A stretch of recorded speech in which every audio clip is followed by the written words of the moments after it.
In this video, I'd like to talk to you about how to set up and use a DSLR camera well.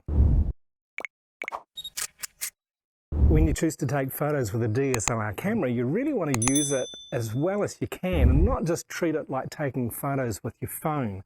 With your phone, you're going to pick it up and use it pretty much automatically like a point and shoot, but if you've invested in a DSLR camera, you really want to learn to use it well and manage the controls well.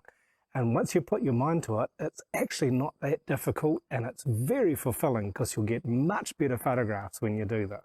And one of the best ways to learn how to do this is to take photos every day and to study a little bit. And we've designed and built a course that does just this. It's our 365 Days of Photography course, and it's designed specifically to help you use your camera and to really enjoy getting the most out of it. So you can check that out. There's a link in the description below. And along with this course on our website, we've got a good article about setting up a DSLR camera and how to use it. It'll go into a lot of detail about the settings that you need to focus on the most, and the ones that you don't really need to focus on are not mentioned much. You don't need to worry about a lot of the settings because most of them are just kind of extra fluff that isn't really necessary on a camera.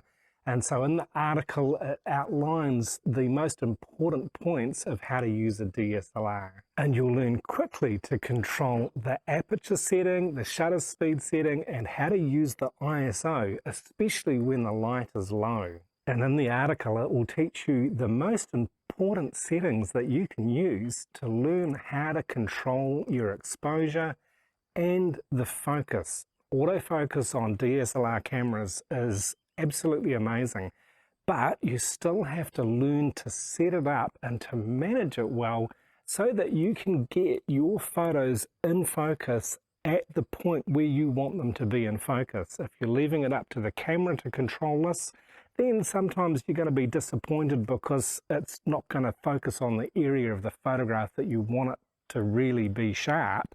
And this is important because if your photo is not sharp where you want it to be, you cannot fix it on the computer. You can't use an app, you can't use any sort of software or app to be able to really fix a badly out of focus photo. And so ensuring that you get the focus point where you want it to be, you'll get the best in focus photos that you can. And then there's also the option to manually focus your camera as well. And that takes a little more practice, but it's a good skill to be able to have. And as I said, with the 365 Days of Photography course, this is a great way to learn how to control your camera, and it'll help you remember when you pick your camera up every day to take photos, it'll become like second nature and you won't stress, you won't have any anxiety when you pick your camera up because you'll just be fluid and know how to use it and to really have a good feeling about it. And this will help you enjoy your photography a lot more. So learning to control your camera is so essential to being a good photographer that it's important to spend some time and to study it and to really get to grips with it. And once you've mastered these basics of photography, using your camera well, knowing how to set your exposure, knowing how to focus well, you will become a much better photographer. You'll be taking more great photos than you ever believed were possible. So do check out the article. It's mentioned in the link in the description below, and the 365-day course. And we hope you've enjoyed this video. Give us a thumbs up if you've liked it, if you've learned something new. And if you're new to our channel, please click that subscribe button and hit the bell icon so you can stay up to date when we release new videos. Thank you for watching.